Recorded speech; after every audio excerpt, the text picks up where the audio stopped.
Okay, people. So, yeah, we're going to take a look. Well, have a conversation about. It's a one-way conversation, but I swear this is the new film from Kirk Jones. He also wrote the film, right?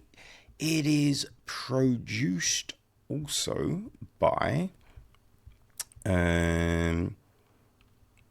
where are we? Georgia Bailiff, Piers Tempest, and Kirk Jones.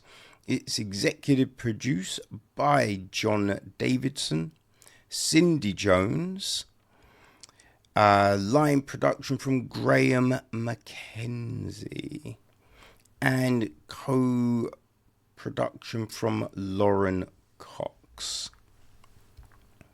We have got Stephen Rennicks on the score, James Bland on cinematography. Sam Sneed edits the piece, with Lauren Evans also taking care of casting. What else? We've got Sabrina Linda on production design. Art direction is David Connix. Felicity Good is set decoration. Hair and makeup, we have Caroline Hamilton, Deb Kenton, Claire McAndrew, Raymond MacArthur, Gemma Ross. There is Paul Donnelly on stunts. And our cast. Well, people, we have got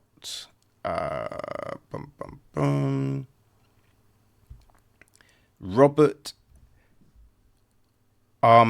Aramayo as John Davidson. Scott Ellis Watson plays a young version of John.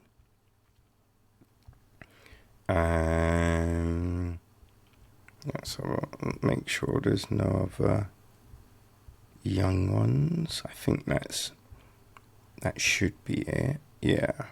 Okay. Right. So we have got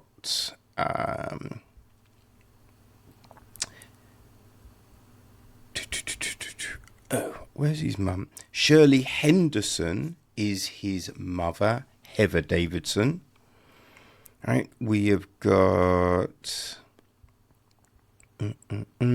his dad, David Davidson, played by Stephen Cree. There is his sister Caroline, the younger version is played by Isla Mercer.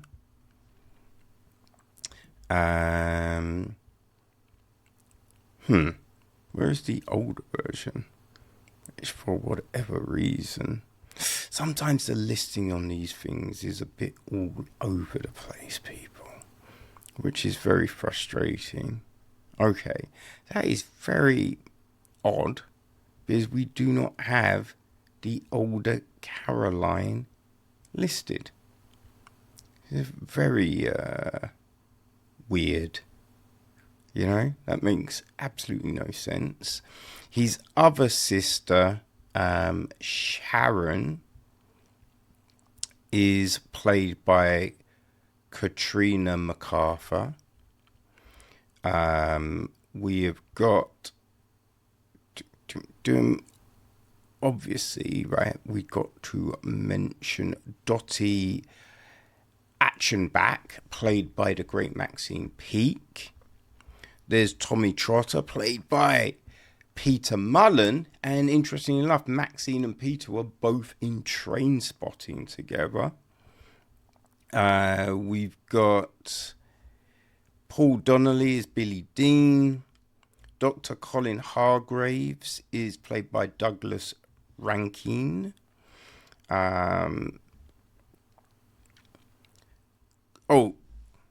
Dottie's husband, Chris, is played by David Kyle. And their son Murray is played by Francesco Piacentini-Smith. A younger version of Murray is played by Jamie McAllister. We have got James, played by Andrew McPhail. Alison, played by Christina Modestu. Councillor Spaulding, played by Gordon Peston. Lucy, played by Andrea Bissett. Andy, played by Anthony Capaldi. James, played by Chris Dixon. There's Inspector McCullen, played by Adam McNamara. Who else do we have?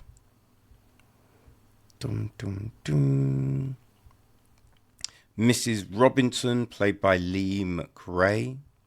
Irene, played by Jamie Marie Leary. Marie, played by Amber Sylvia Edwards. Alan, played by Paul Cassidy. Queen Elizabeth II, voiced by, well, we kind of see her, but we don't, but we hear her, and that's Christina Ashford. Procurator Fiscal is played by Gary French.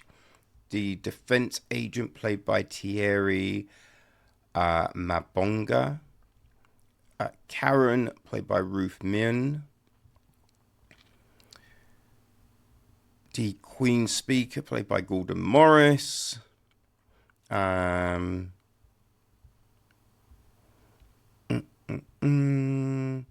the shopkeeper we see is played by Sanjay Cooley.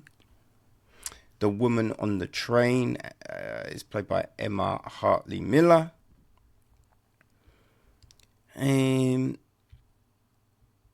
Yeah, I think that's a lot of our main, that's our main lot of characters, I would say.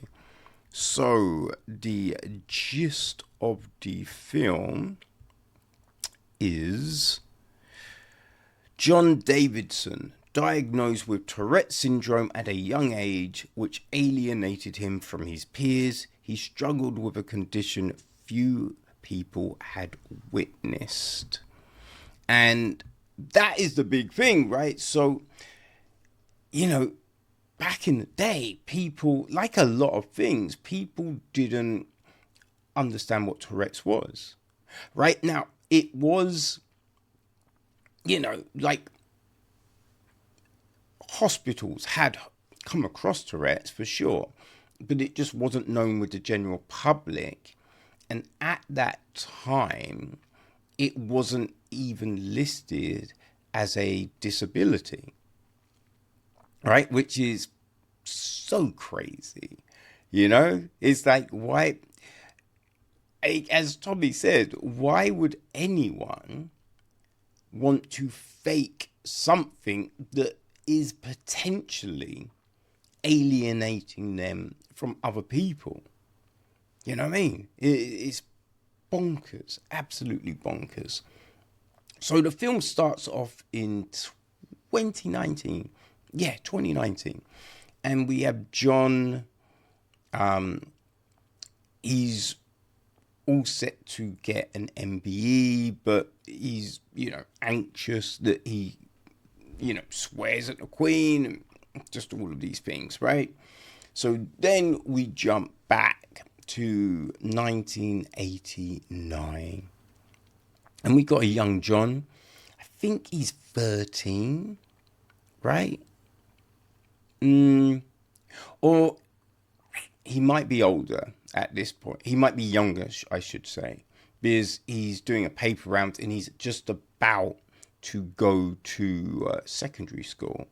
And I think, that was 11. So he probably is 11 at this point. And yeah, he's doing his paper round and everything is gravy, right? Like, he plays football, he's a goalkeeper, he's very good, you know?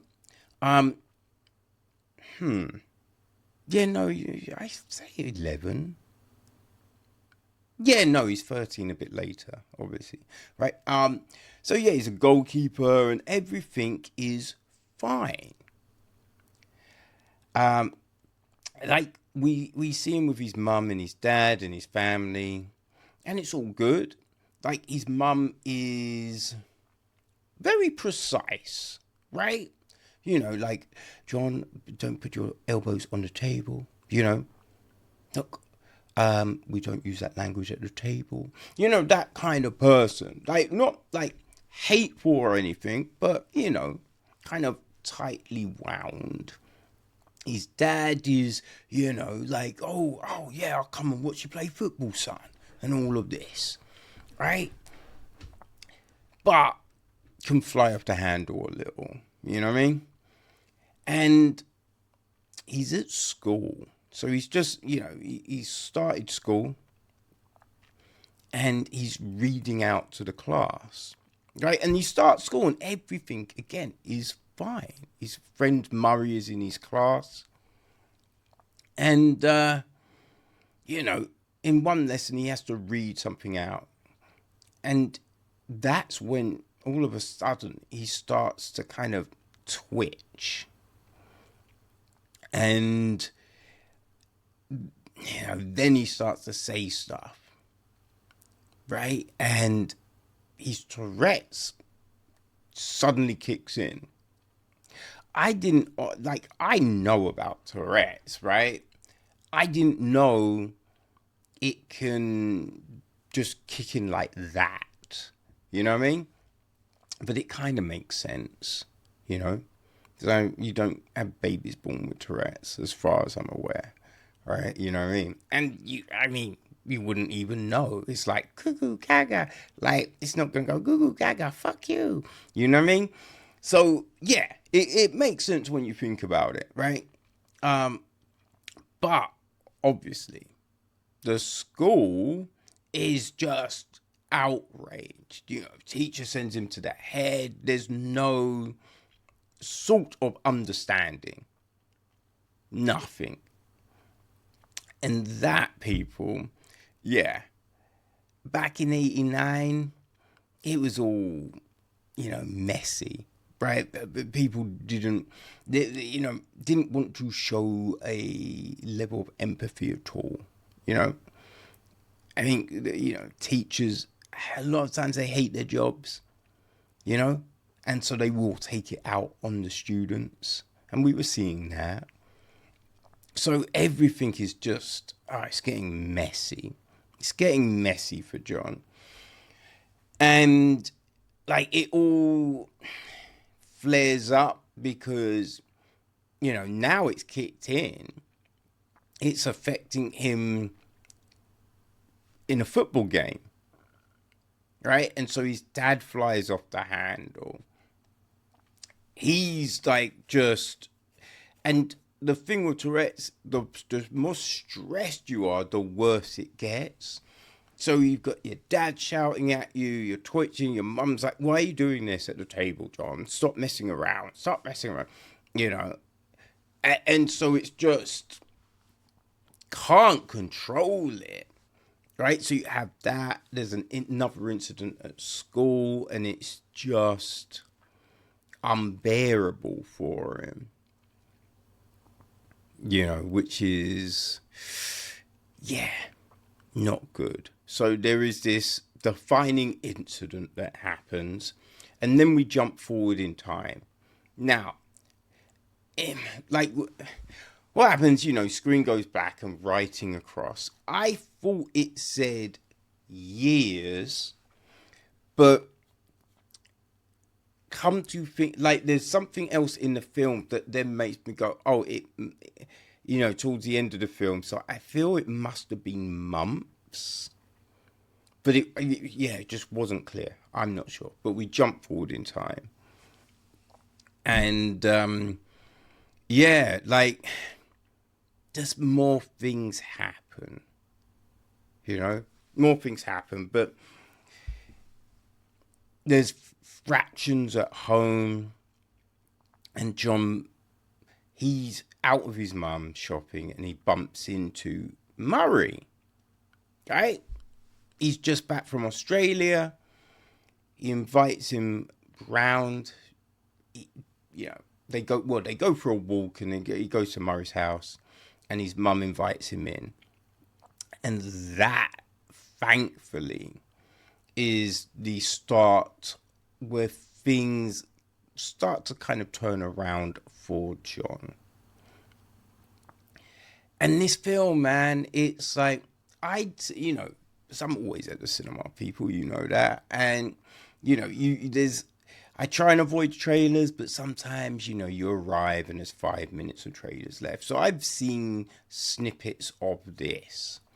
And I was not sure if I was going to go see it. You know what I mean? Wasn't really sure.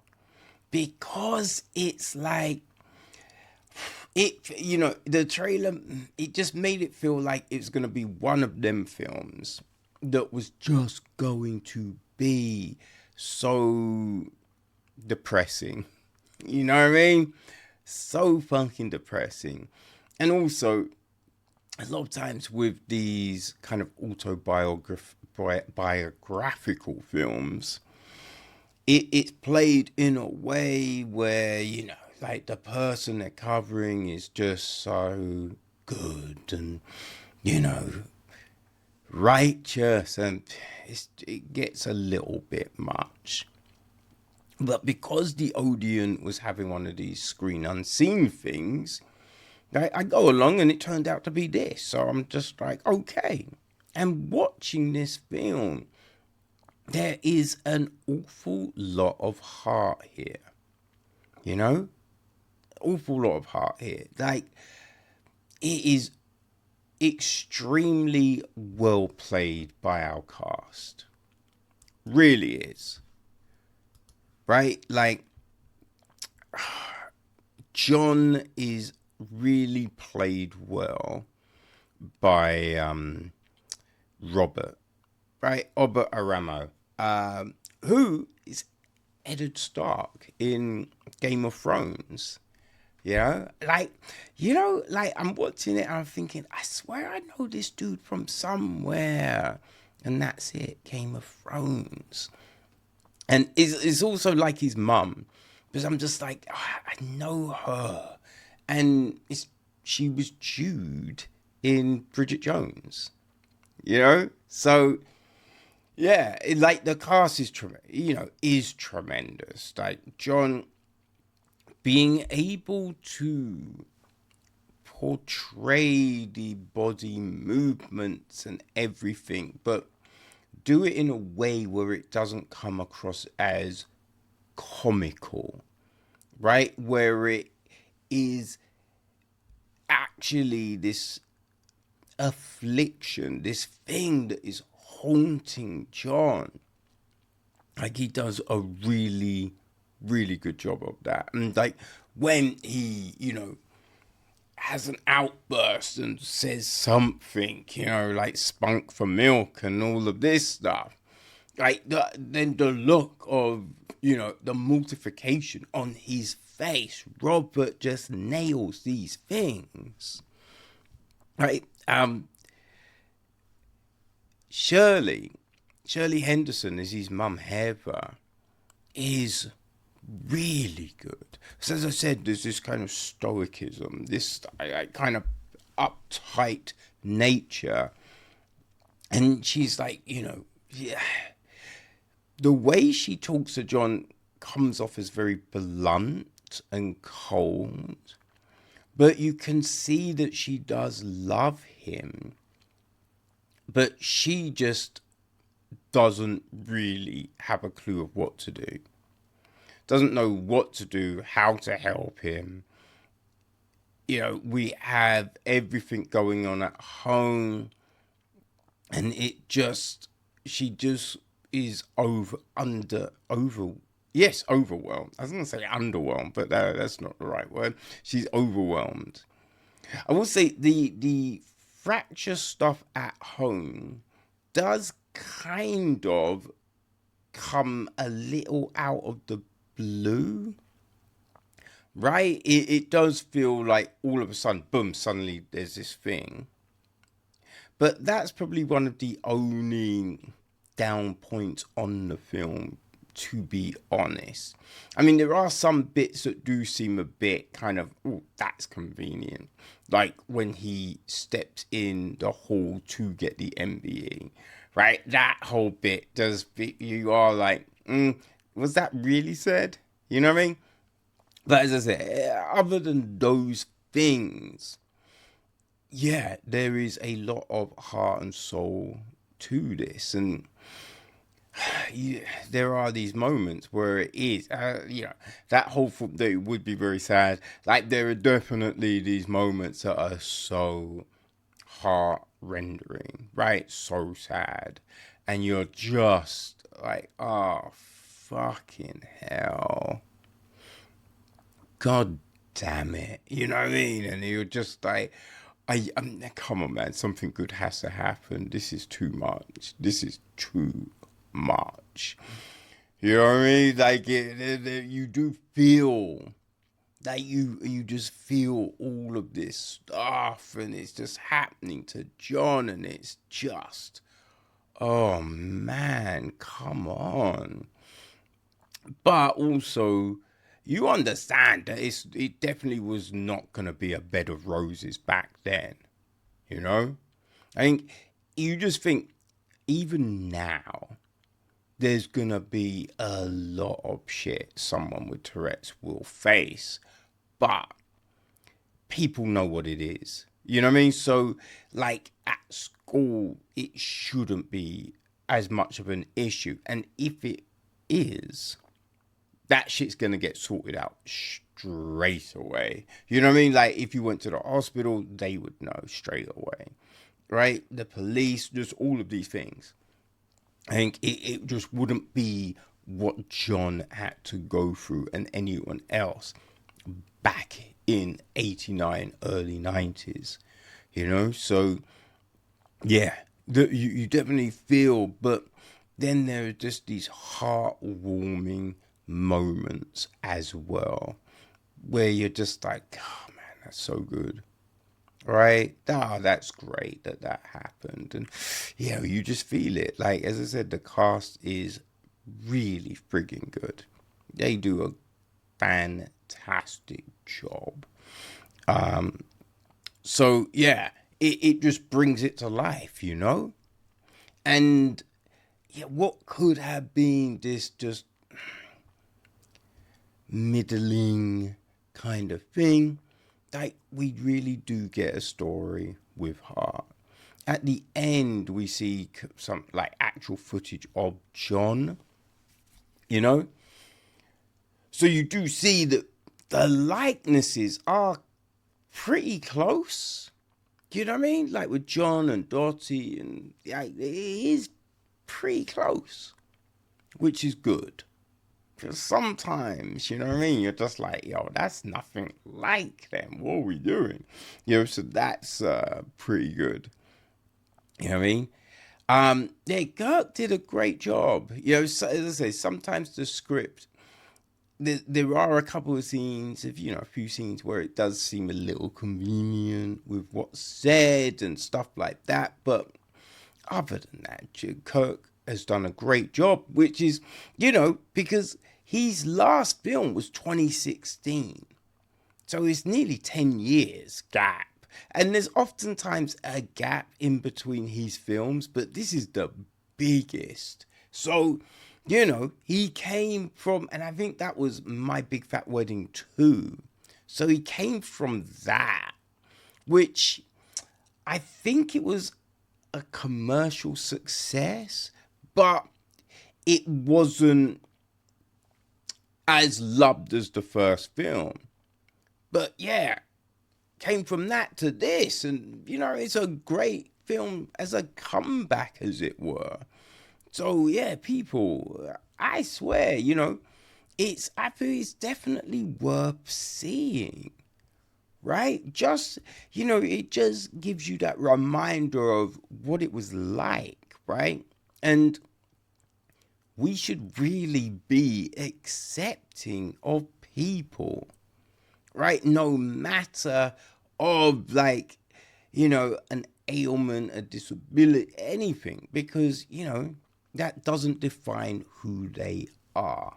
So, yeah, if you get an opportunity, people, yeah, I recommend that you check out I Swear.